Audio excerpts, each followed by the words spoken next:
In this marathon of ufology, I started learning about ufology when I was 13 years old.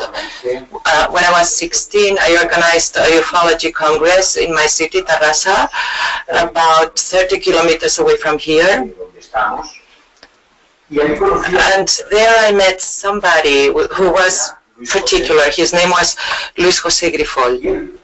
And he spoke to me for the first time about the contacts that took place in this sacred mountain. Obeying to a kind of intuition, a telepathic intuition, this man in 1974 went for the first time to San Geroni.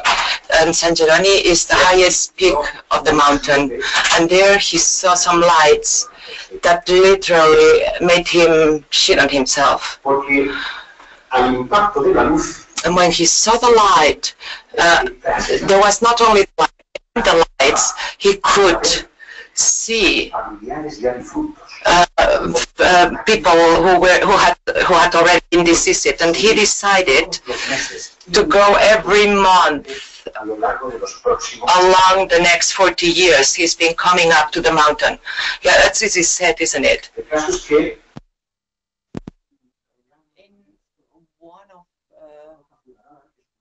Close to Roca Foradada, which is a very peculiar rock, which is not far away from here, close to Santa Cecilia de Montserrat. This rock has had contacts, mental and visual, and what they call angelical energies. Because when we talk about UFOs, what are we talking about? Some of you may think that we probably are speaking about biologically beings who are extraterrestrials. Others may think that we are in a parallel reality, in other dimensions. Others may think of angelical energies, because in UFO universe, there are many different point of views, and there are many different ways of looking at it. And this is a proof of what will happen. There are many ufologists coming in this Congress who are very rational, and some others just need, some of them just know that they are here, they have experienced it, and they step forward in this case because they are very rational. Because I also need to open up and open my eyes to the society, to this society that is always looking at the mobile and not looking up at the sky. And when we forget the mobile phone, we forget it and we put it in our pocket, then we look at the firmament, and then we can see thousands of lights on the sky. The scientists have discovered that among these points, there are at least 2,000 extra solar planets. Do you think that we are alone in this universe? Saddam said, if all of this is empty, how much space is not being used? I don't think we are alone. I think that we are extraterrestrials. My investigation along these 30 years, if something has been able to prove, is that there's a bond between the human being and the old gods. The text, sacred texts, said that the gods, the Elohim in plural, the gods, have made us as they were. Exactly as they were. And as I said, in these 30 years that I have been investigating, I started with a very rational focus, and now I'm really focusing on the spiritual side. Basically, to be able to know something as a certainty, as a personal conclusion, one has to forget rationality and find himself first, so that he can look at the sky with the different eyes. And I asked myself one day, if this attitude that we have all had when we were kids, and we have preserved until we were grown-ups, to go up somewhere, and just like look at the sky in silence. This is a natural act that salmons do. They go upstream to go back to the place where they were born.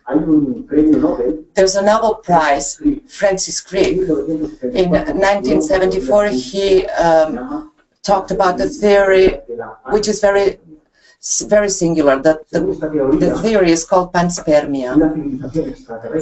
According to this theory, thousands and thousands of years ago, they sent genetical material into the universe, and this is probably what happens to the human beings, because this was a traumatic change of era. Maybe the resources were short, maybe the sun, their sun, was menaced with flames. Maybe a Greek meteorite was there menacing their lives, and they had some time to solve this event. I think that these people, these brothers in our cosmos, what they did was perpetuate life. If something shows us, if observation shows us something, is that all species are born to get born, reproduce themselves alive. So the legacy of life is reproduce. Please don't go and make love to each other. We leave it for the evening.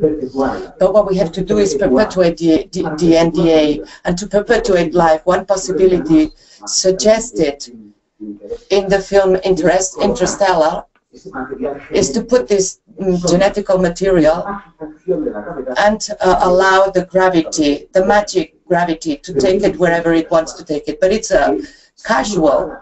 If it came to the Earth, due to the effect of gravity, the Earth has singularities which are very important. First of all, there are two big gas planets, Jupiter and Saturn, that are a shield from many of the menaces in form of asteroids or meteorites that could destroy the Earth.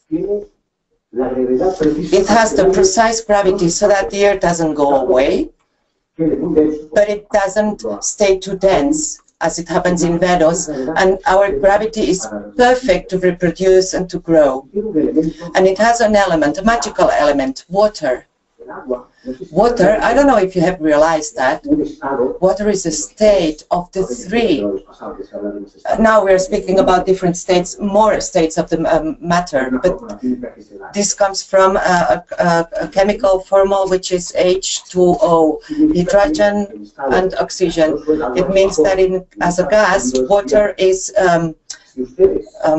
cloud, and in a solid, then it's solid. If you melt water and you get it into liquid, and you use a metal bar and you put it in this pot, the metal bar will go to the bottom of the water. All the materials always go to the bottom, except from one, water. Water, when it freezes, it stays on top, and underneath in the oceans life continued, life growed, and this was very interesting because this produced the conditions of life, and life could emerge in the planet. This is there are a lot of coincidences. I could tell you a lot of coincidences that have made it possible that life continued on the Earth. It's as if there was a plan behind everything.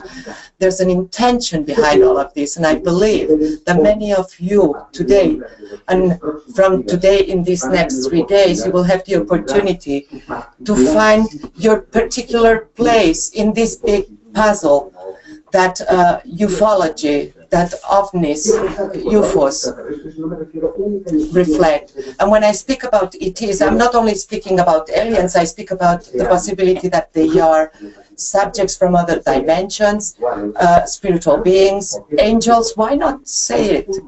There are a lot of theories that could give us an explanation to all of this, and that you will be able to listen to it during these 3 days. But in the end, I always say something. You have to maintain the mind open, but not believe in anything. Before I finish this general presentation, I'd like, first of all, to thank you for being here in Barcelona, here in Montserrat, where I hope that you will find the best, you will find yourselves at best. Myself and the whole volunteer team and Ravel and Helen, who are, I want to send a big hug. Also, Karma Dumena, or Esther and Elios, who are going to be our translators, so that you can understand without missing a single word of the things that we are telling you in this Congress. And also the people that have collaborated, Caja de Pandora. Hello to everybody that is following us on streaming, and also from UFO Spain, Universal, Awakening, and Lighthouse Barcelona. Thank you very much to you all for being here, and we start the Ufology World Congress. Thank you very much.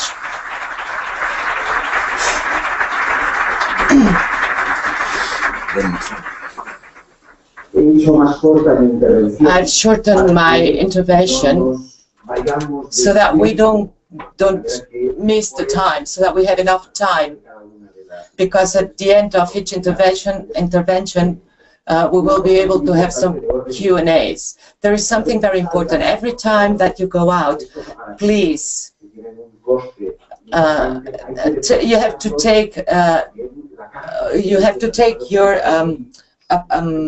translation device and to take it back. It's very important that it's part of you, that you don't lose it. Please, to change channel, remember, you have 1, 2, and 3. 2 is for Spanish, 3 is for English. And that's it. Let's start our program with the first talk that talks about the place that we are in at the moment. It's very important. This is a very small anecdote, 3 minutes. When I came here for the first time with Luis José Grifo, I was 16 years old and I was very rebellious, and a friend from a radio station offered himself to take us to Montserrat. It was the first time we came here. We didn't have any idea of where these meetings, these gatherings were found. We were taking telescopes and scientific devices, and after going around the mountain without finding the place where the people met to see if they could see UFOs, suddenly through the car and through the glass of the car we saw a very strong light on the sky, and then the adrenaline shot was really high. Stop! And the car stopped. We came down, I took my camera and I started to take pictures. I didn't get any of them, but I was so concentrated on what I was seeing that a light was shining on my face, and it was a car. It wasn't a UFO or a third dimensional encounter, but curiously it was the car from José Grifo, the contactee. And I said, look, look, look, that's there, it's there. And he looked there and he said, yeah, that's the moon. It was the moon. That moon with its clouds. It had made us believe. What I mean is sometimes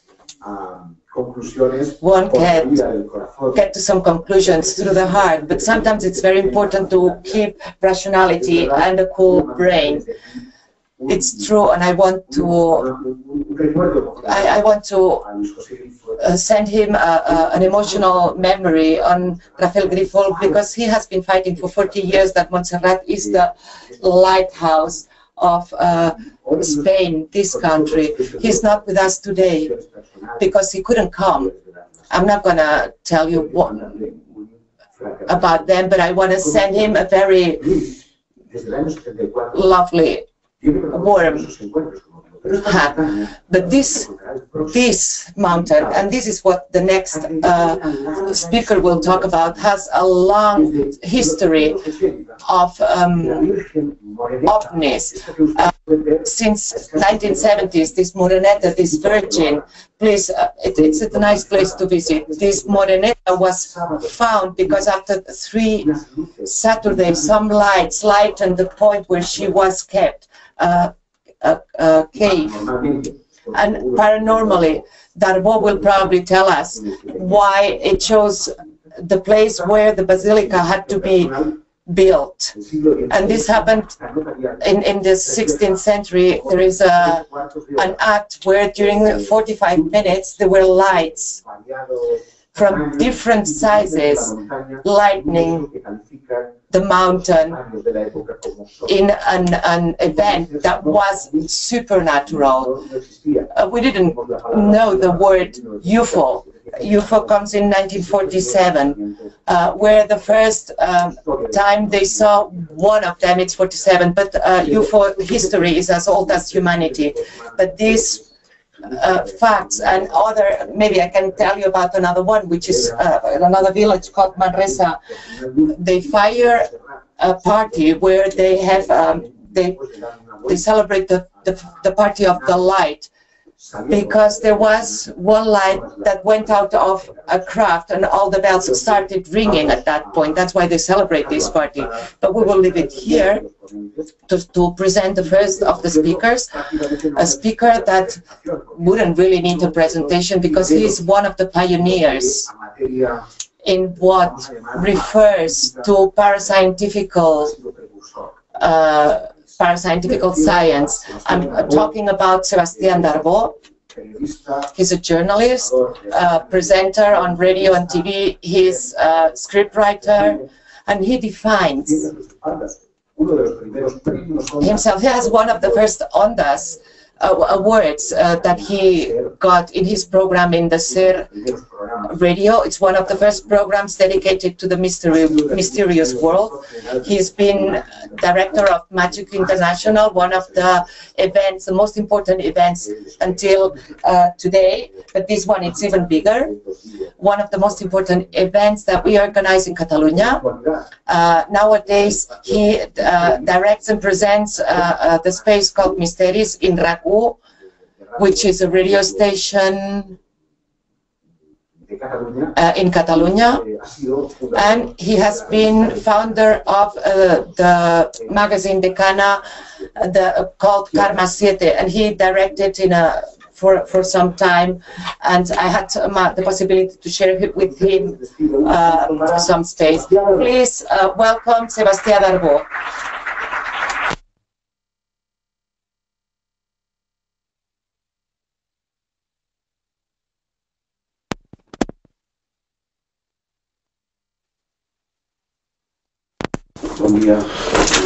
Good morning. Let's see. We'll do it in Spanish and we'll be translating into English. As I said just a bit before, I started to come to this mountain in the 60s when I was in the Spanish TV. And till now, I've come lots of times, and I know it very well. I know the mountain very well. I found that this mountain is magic. I'd like to tell you that where we are, it's very important. It's celebrating here because it's one of the places more significant for the UFO sightings.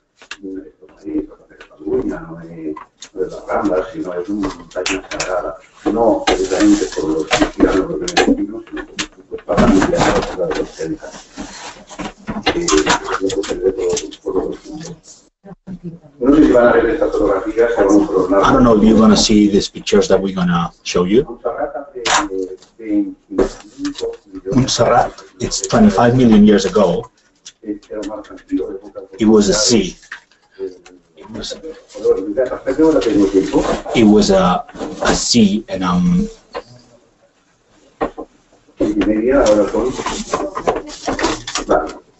we have time. Okay.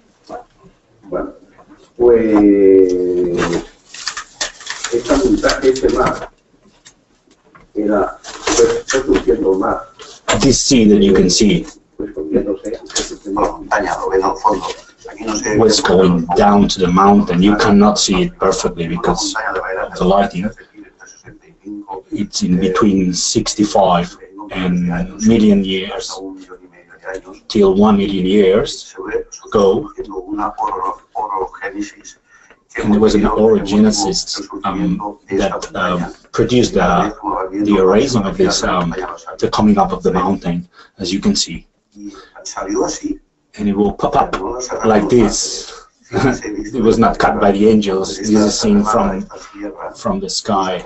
As you can see, this mountain has 10 kilometers of length and 5 k's of width, with lots of caves, lots of fountains that you can drink. It's been formed by a different type of rocks. Since Montserrat, it's Montserrat, not when it was sea, so it's 4 million years old, the mountain. It's like 1,000 times our human existence, and it will cover in our humanity existence, since we are alive. It will cover up 9 meters of extension inside the 10 k's of length. So you see that humanity would have a really short lifetime compared to the mountain. It's very important to know that it's very old mountain. So these peaks that you're seeing, they are the natural menhirs. These peaks of the mountains have been 4 million years receiving the universe energy. So through these peaks, like 75 peaks, important ones, that they receive the cosmic radiation, and they charge up the mountain with sidereal and cosmic energy that other mountains don't have. It's a group of them, so it has lots of them to charge the energy. You see the shiny points is when they got the energy. So seen from above, you can see it from an image. It's from the sky. So you see anything in those mountains? You see anything? Have a look. Have a look. Like monsters coming down, like shapes. Haven't you seen it? This has been the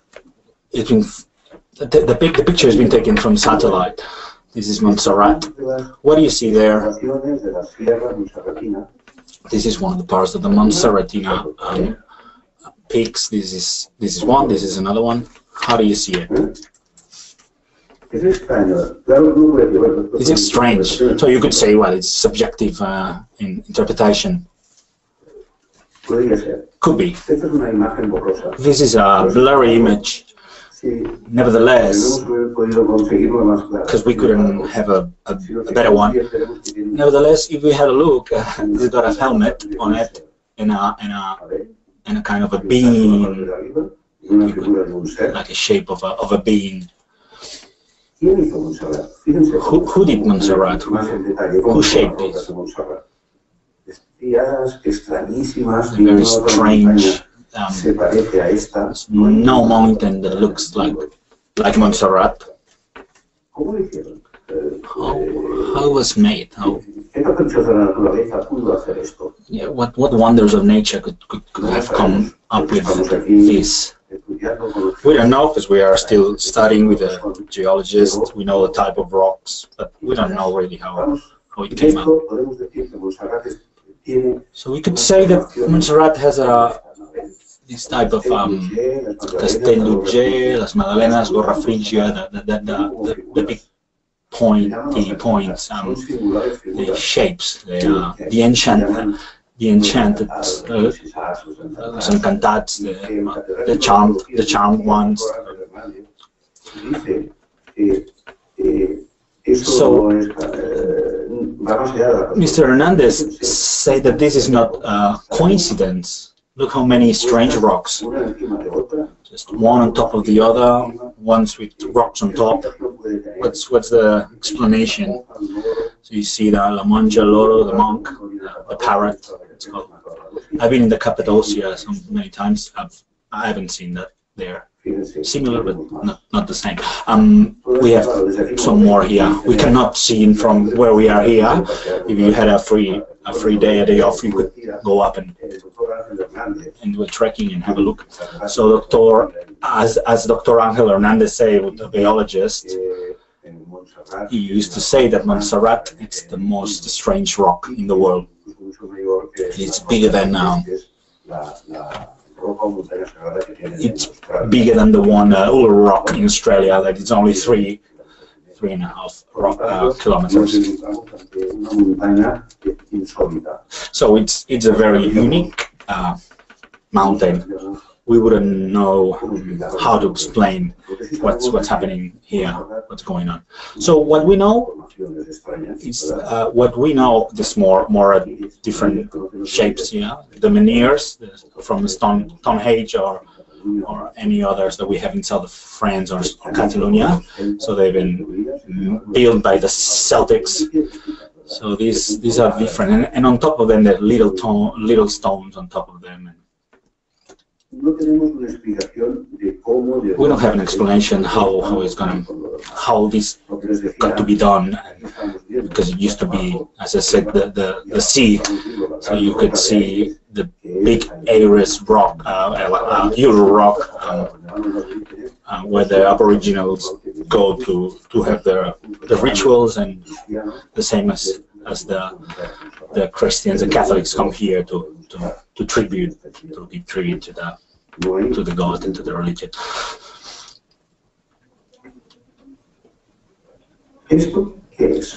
What is this? Do you know? This is one of the two chakras, the spiritual chakras that exist in the world. One is Montserrat in the Western world, and the other one is Tibet. That's Tibet. The Tibet, Dalai Lama, that comes very often to Barcelona, to Catalonia, says that it's something amazing, wonderful. He would love to stay living here. The Tibet, it's really nice, but Montserrat, it's wonderful, amazing picture of Montserrat here. So. So I think it makes sense that in the past the pagans and the old civilizations used to come and give cult and to like the Catholics did after, and they start with Catholic rituals, and they named this virgin the Black Virgin, as it's called, Maraneta, is the Virgin of Catalonia. It was called Maraneta, which means the brown one. In the 19th century, it was declared the Virgin of Catalonia, the official one, because a black virgin had to go and be in a place like this. These extraordinary images we're seeing. So since 1987, it's been a natural park. It's been declared natural park, where we have more than 2 million tourists yearly. A lot of Japanese as well today. So millions of people coming here every year. We see the moon and we see Montserrat at the bottom. I'm in love with this mountain. I think it's amazing. Okay. In this picture, we could see this. You could say it's a UFO. It's not. It's just the sun lighting the spirituality of the mountain.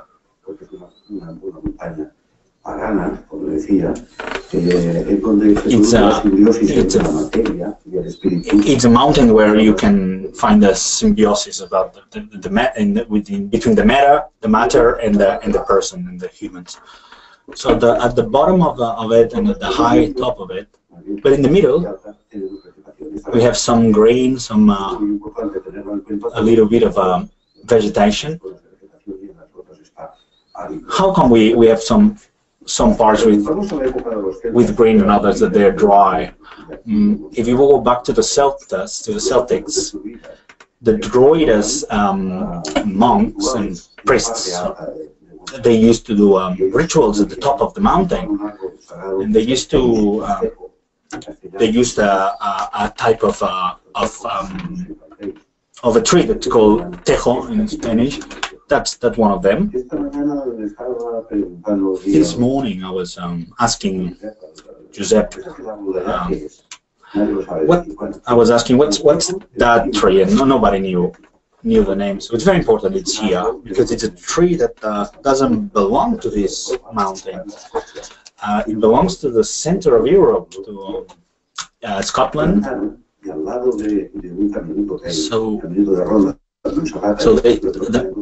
So they planted here, and in the big square in Montserrat, and there's another one that's still alive. So this is the Ronda path, and you can see these trees as you get out. You can see it, and they are guiding us to the presence of spiritual presence before our era. So this person here is it's the Father Basili. The Father Basili is the last person who was living here on his own. He's passed away now. He used to live in the up in the little church, and he passed away. I know that it's the only person that I know that he could communicate with the birds. The Father Stanislao Basili. When he used to live here on his own, at the top of the mountain, he would talk to anyone who would go to him. So he would never go down to any talks, and didn't have any relationship with anyone. But when the Dalai Lama came here, he came here to see him, to see Father Basili. And he's the one who told and Stanislao Basili told him that the wisdom of this mountain has never found it anywhere, even in the Himalaya couldn't find this wisdom. He said it's an impossible desire to achieve, but I'd like to live here on my own at the top of this mountain. That's what Dalai Lama told Father Basili, and it's very important that he says that, because he is from another spirituality that is not ours, but nevertheless it exists. So the existence of the old cults attributing to the mountain, they used to be in these caves. You can see, you can go to the caves if you like to do trekking up in the mountain, and you'll see how they took to live for centuries, these people in these caves. We have one of the oldest churches, which is called Santa Ana. On the left, Santa Ana, it's a draw for when it existed, and now it's a picture of what it doesn't exist, what it does exist. So it's really the ruins, and that's it. There's the wall. That's the wall that you can see here on the left. It's the one on the right. This is here in Santa Ana. It's the first thing that the Catholics took. The Celtics came down here to that place, where there's a fountain with water flowing.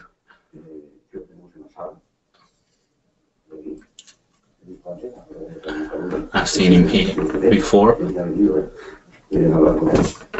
You can talk to him. Yeah, they used to do these rituals where they call it Santa Ana afterwards. So Santa Ana Church, unfortunately, disappeared. But they would come down at night before the sun come up, and they would just look into the east and would thank to the universe for getting the sun again, the sunrise. And these people would gather around the tejo, this big tree, and you would just give some and then with the pass of time in Santa Ana, the Catholics, the Christians arrived, and then they put a cross, so they would put all these Christian signs around. So this is new, it's not. So this is Santa Ana. So they arrived here, and with the gathering of ceremonious rituals around, so it became a sacred place. So you could walk there. It's the one that is closer to where we are. So Montserrat is divided in north and south. This is right in the middle, where the water flows. Very nice water flowing, if it hasn't changed. So we have to thank the occultists for discovering the mountain. So it's not coincidence that we have these rituals and these cults and the Virgin, the Black Virgin, because they've seen. I'm going to talk first about the ley lines. With the spiritual lines, scientifically haven't been proved.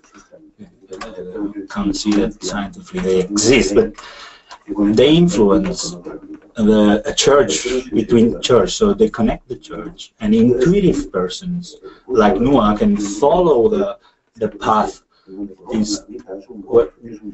It's a vortex where these churches are built. So it's an energy pops out and just flows out from those places. So the ley lines plus the Harmon lines, we have checked that we could see that these energetic lines are crossing Montserrat north to south and from east to west.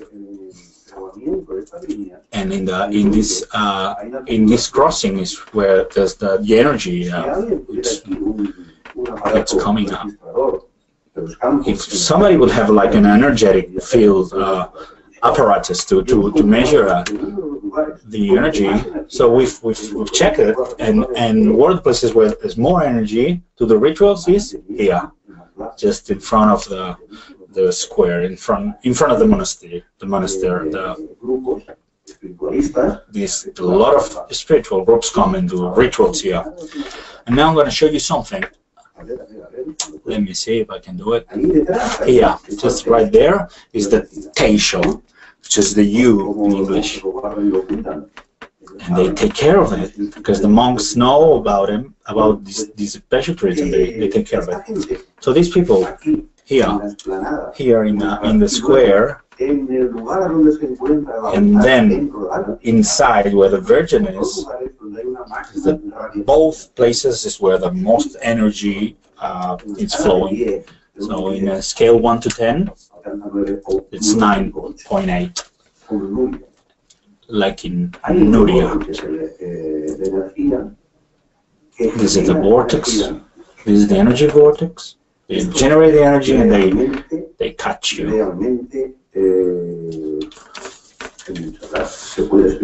In Montserrat, you can really experiment this. The energy is super high for a sensitive person.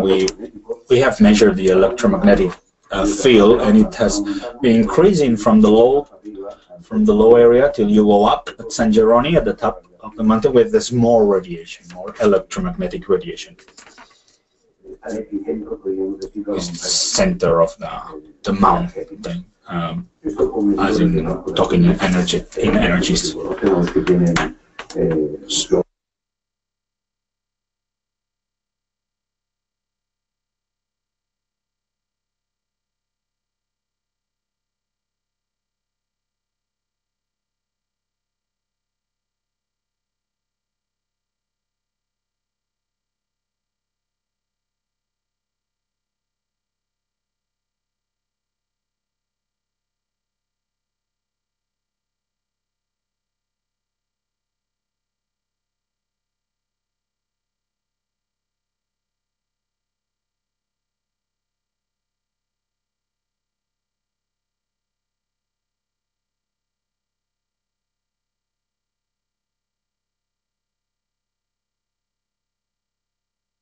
Expert to go down, so you're going down. Of photons, as you go down, you can find water flows, a lot of water.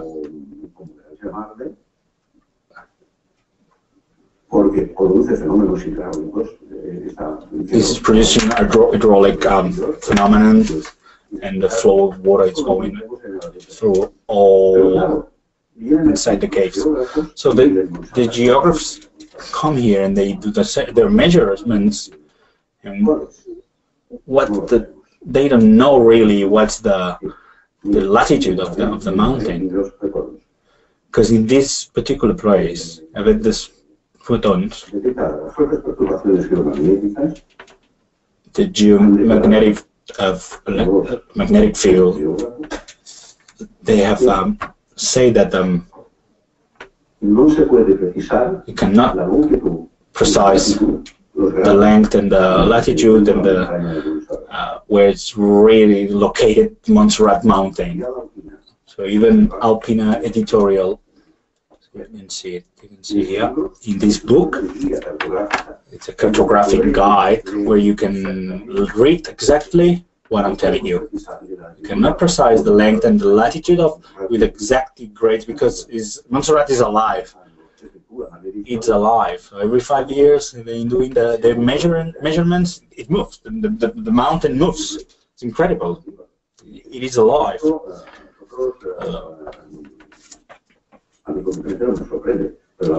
I'm not surprised about it, but the majority of people are very surprised about that fact that it's moving. It's really not common. So you can read the book, and it's been made by cartographers.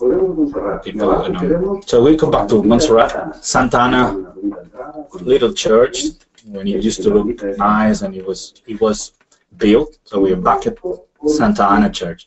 I'm saying this because this place, here we call it Ermita de Santa Ana. Originally, you know how what was the name of it? It was called Tebas. What do you... Tebas or Tebaida, like the Romans would call it. It would remind us of Egypt. And this little church was crushed by Napoleon. He was looking for the Grail, the Saint Grail, and they were looking for it. They were looking for something in this place, because this place, it has some connection with the old Egypt, and that's because the Virgin of Montserrat, she's Egyptian. She's not Catholic. She's not Christian. She's a black virgin. The enigmatic origin of this virgin comes from Julius Caesar, from Trajano, the Imperial Tarraco Emperor in Tarragona.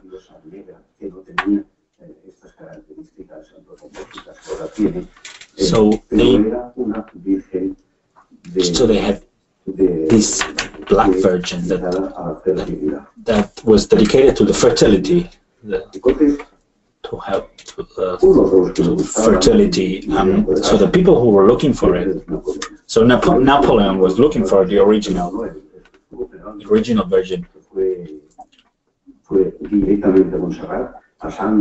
with Joseph General that was going through France, and he came straight here just to trying to find to get a treasure from Montserrat. The Virgin is one of them, because the one that is in the church is not the original. So I wouldn't surprise me if the monks have a copy of it here as well. So this Virgin that is before the 8th century, 8, 9, 10 centuries, when the Romanic starts, the Romanic start. So this is pre-Romanic style. So it couldn't be. It's impossible that this Virgin would be Catholic. So it was pagan. So it was not Catholic. So it was a virgin, obviously.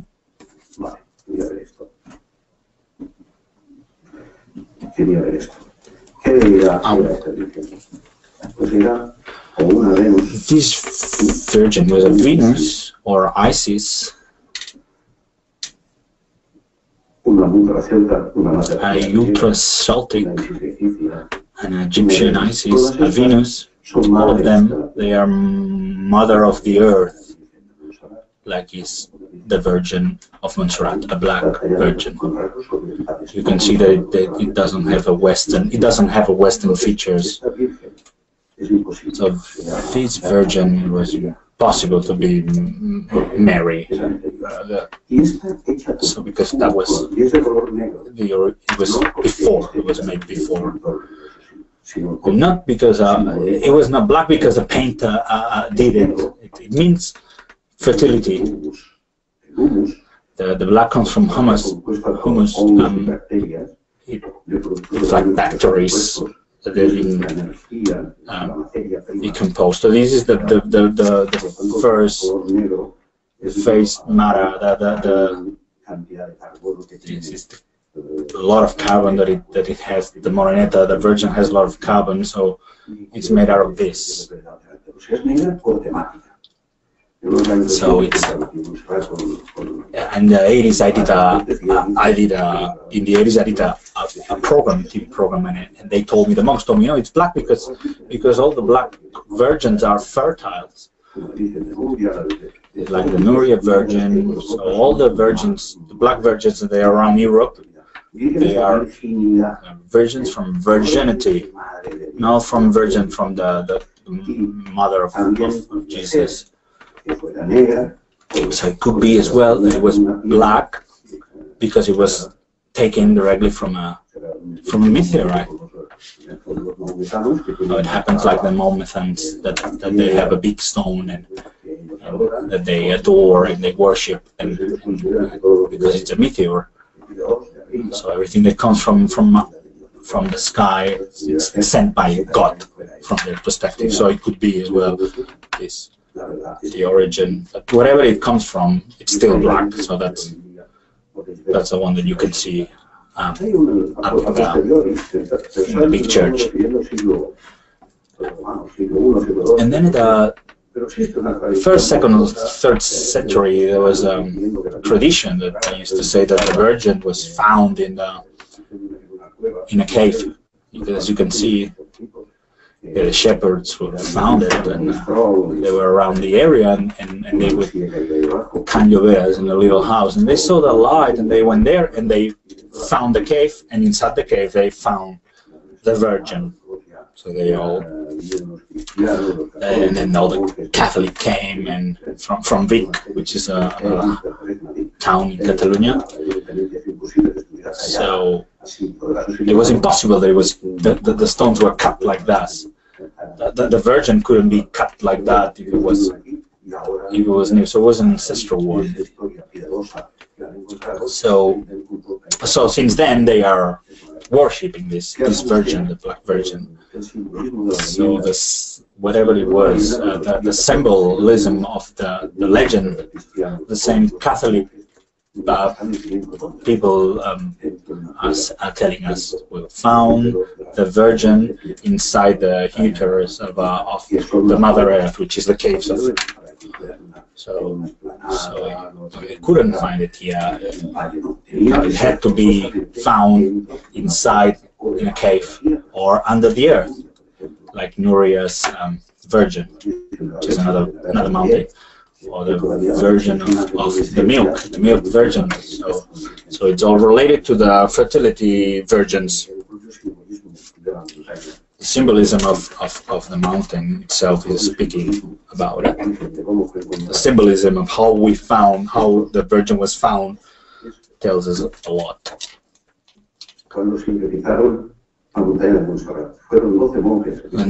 When these 12 monks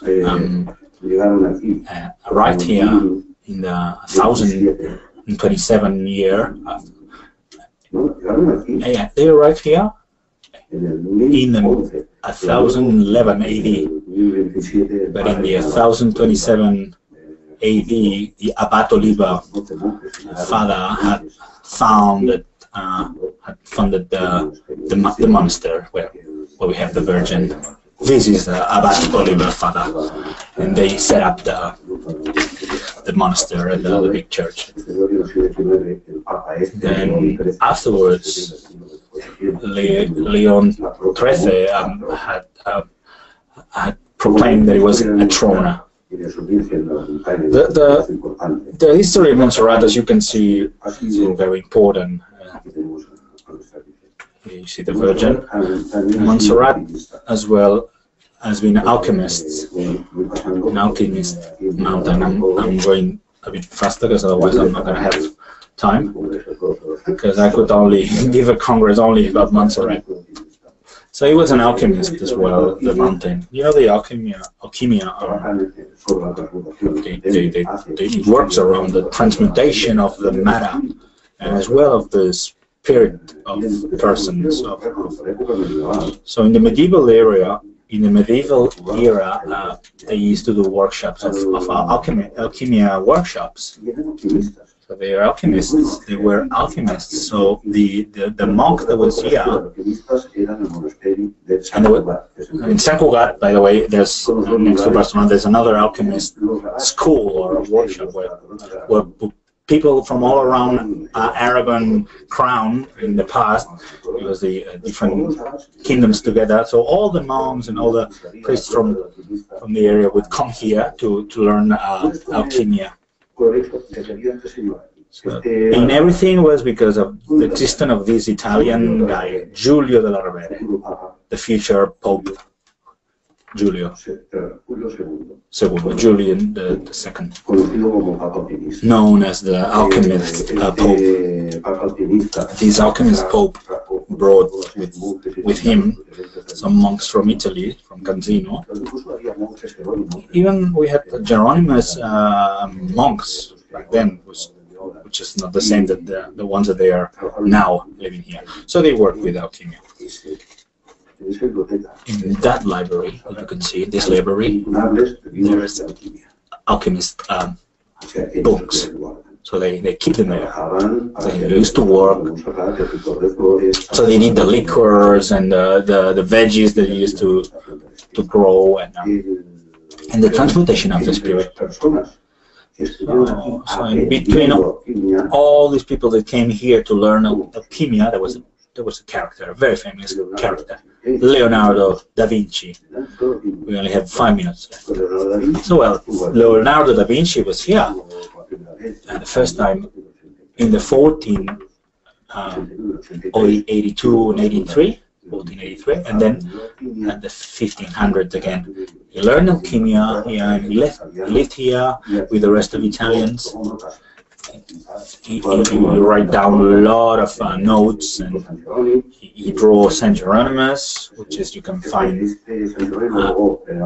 it was installed by Joseph General in the 1812, And now this picture is in the Vatican Museum in Rome. So these pictures that Leonardo da Vinci took notes to paint eventually. So in the like Gioconda or San Jerónimo's paintings, he even painted the port of Barcelona, the Barcelona port in the 1400s. So the guy, Leonardo, was inspired with everything that he learns here. In the Virgin of the cat Virgin, that its mystery, that it's been disappeared now, influenced him as well. Well, I don't have a lot of time, but this, as you can see, do you know what's that? That's the shield of the Da Vinci family. The lost years, Leonardo. These are studies that have been made by José Luis Espejo, teacher of history.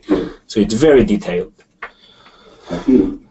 So I wanted to say that here, what you can see in the picture,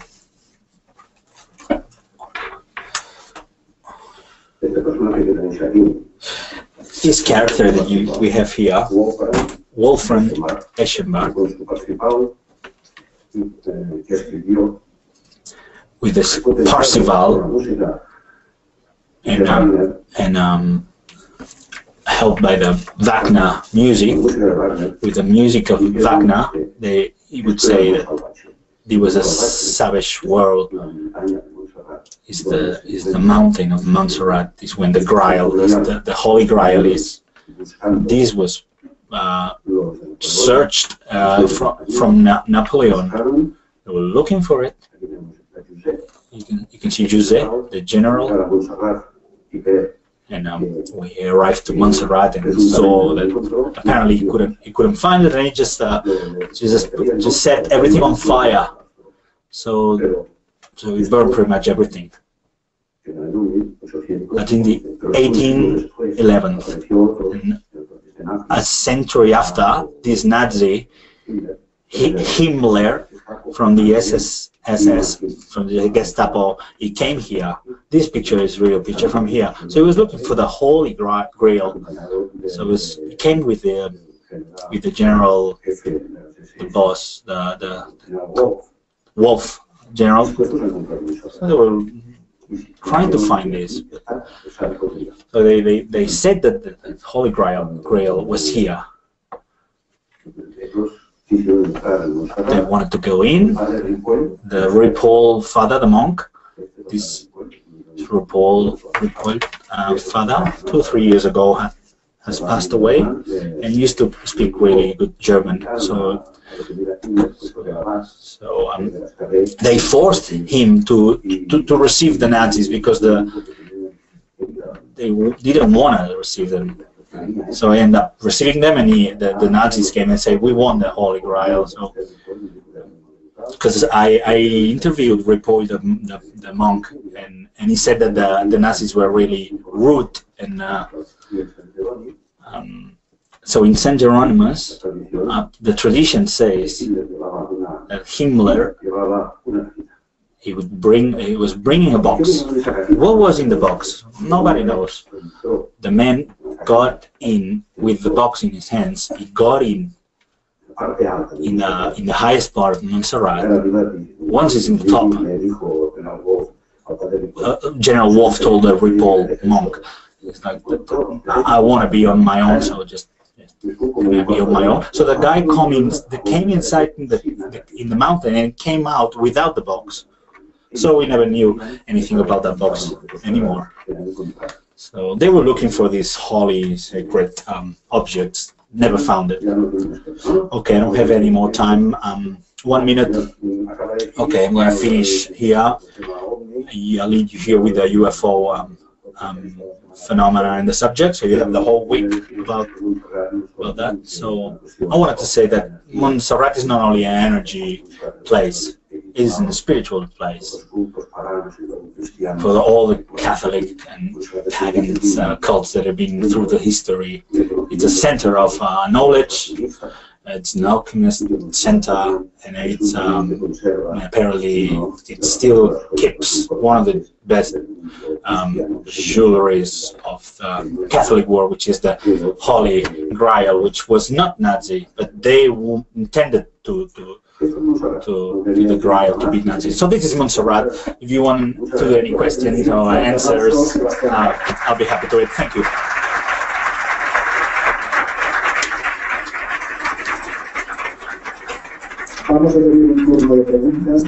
We will have some questions and answers, so please, if anyone has an observation, a question, or a commentary, just raise your hand so that we can bring you the microphone back there. If someone can give him a microphone. Please stand up, maybe this way we can see you better. I would like to know if you have tried to open a portal here in Montserrat. Do you believe that it's possible to open them? Of course it's possible. But the people who do it are spiritual people, and they are the ones that are going to try to open it. Because I'm very rational, and I would have to be prepared in order to do that, and I am not. I'm not at this level. Thank you. But of course there are dimensional portals. We've heard 14 cases of people that have never appeared again, and there were also people that went into portals from other dimensions, and then they disappeared metal objects that they had in the pockets. It's important to be able to investigate about Montserrat. Even it takes us 45,000 millions of years. Montserrat can be investigated for many, many more years. Another question? Please, your hands up, please. Here in front, can you please stand up?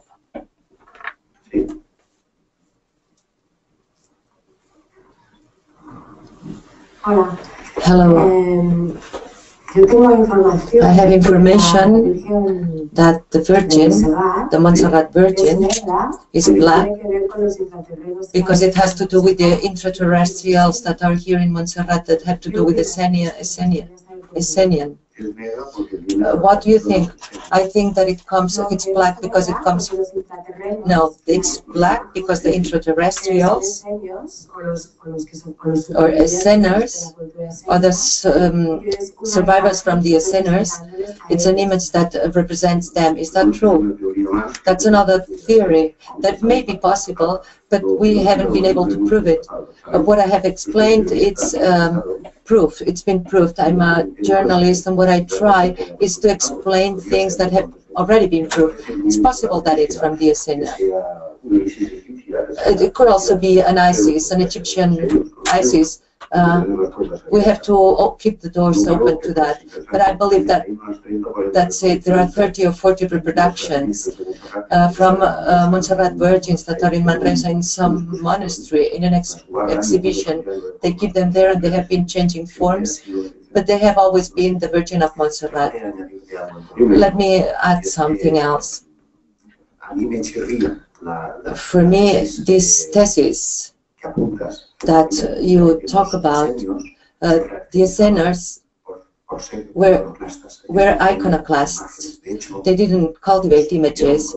They lived contemporarily in the Temple of Jerusalem, and they went backwards, went back to the Dead Sea, to some caves to meditate, and to put black over white on the writings of Torah, because they believed that the church, that the temple, that the only thing was their body, that what they had to take care of so that the spirit was perfect was the body. So they didn't need churches or icons or images, and they based everything in the purification.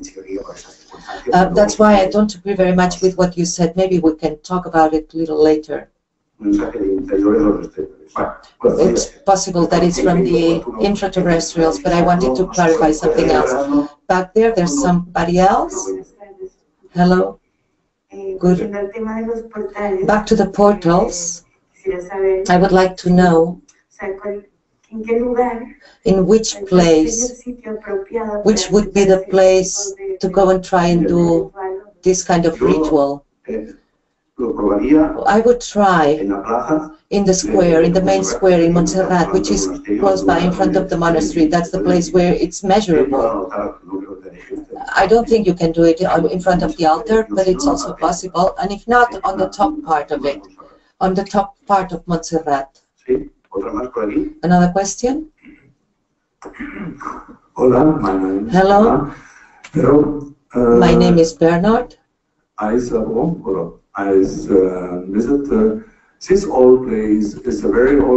visitado un lugar muy antiguo, que es muy antiguo y que está muy cerca del Atlántico, y creo que en este lugar hay muchos portales o caminos que entran,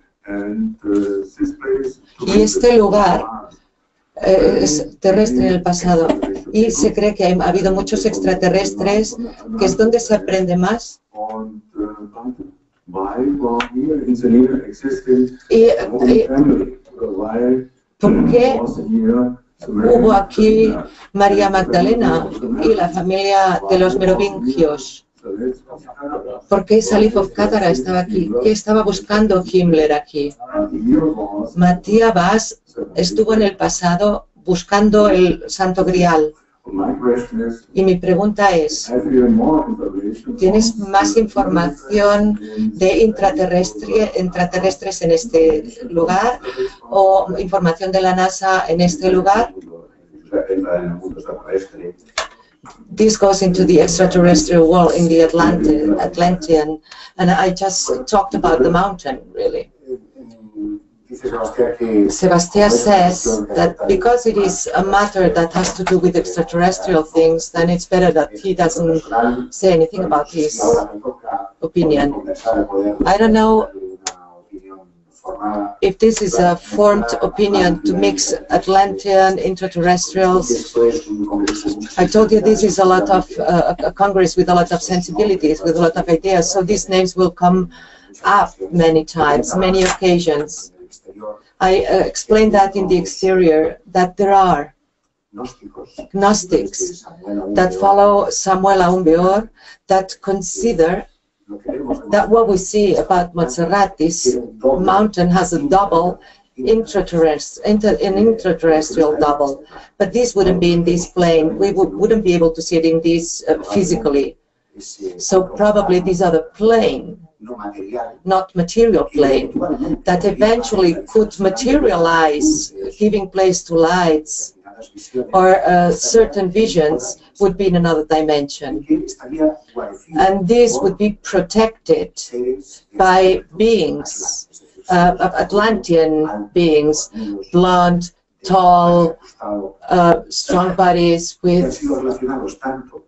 And they have been related to the mystical visions that Edgar Cayce had from Atlantis, and that maybe other channelers have related also to this place.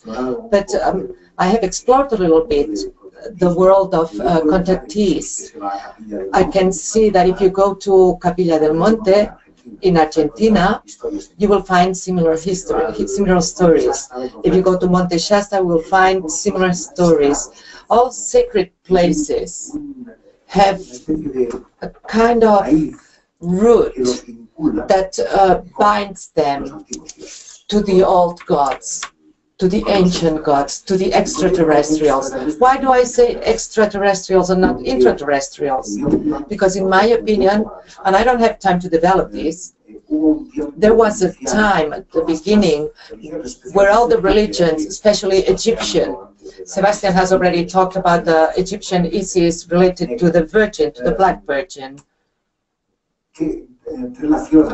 They relate precisely a glorious time, the golden time, or the Tapteptian in case of the Egyptians, that it's a kind of a splendorous era, and in which beings from other planets would have taught a part of the humanity. Which part? Atlantis. This is the part that it doesn't exist. Atlantis is the place where the contact took place, and afterwards it's separated to one side and the other side of Atlantic Ocean, for the circumstance that in one place and in the other one we will find similar myths, similar binding, genesis, similar genesis. This is a long concept to develop. I hope I managed to satisfy your curiosity, but if you want we can talk about it later on when we do a last question now. We have a little time. Last question? No more questions? I'd like to say something else before I finish. William Humboldt, philosopher and creator of Berlin University, he said something that was true. Montserrat absorbs the man. It's not that the man projects the man to the universe. It absorbs the man from the outside inside, and not only in the mountain, but also in spirit. Get, in the Parsifal, said that there will be no man that can find peace and tranquility in his own Montserrat. Thank you very much.